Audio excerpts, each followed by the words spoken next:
the raw, gritty truth about where my alcoholism took me.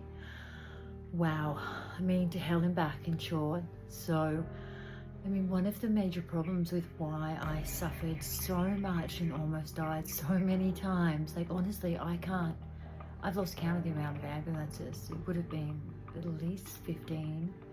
I remember one hospital I'd stayed in detoxing 6 times, and I did rehab a number of times as well. It seems crazy, now sometimes I think it's like I'm talking about someone else, when I reflect back on the person I was when I was really actively in my addiction.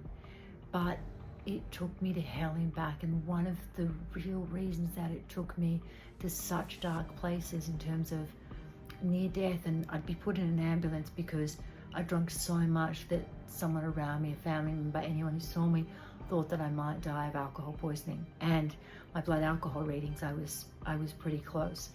So I was very lucky, and then I almost died walking out in front of a car, falling down and getting a bleed on the brain.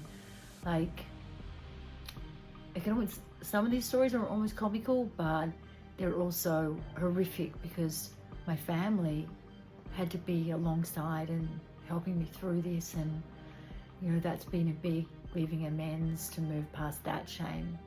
But now that I understand substance use disorder, and I understand that I was unwell and didn't have control, and now that it wasn't my fault but it's my responsibility to heal, I can find some forgiveness and compassion for myself.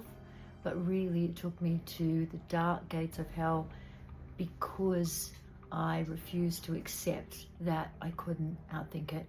That was the major problem. That's what kept me stuck for so long, was that lack of acceptance.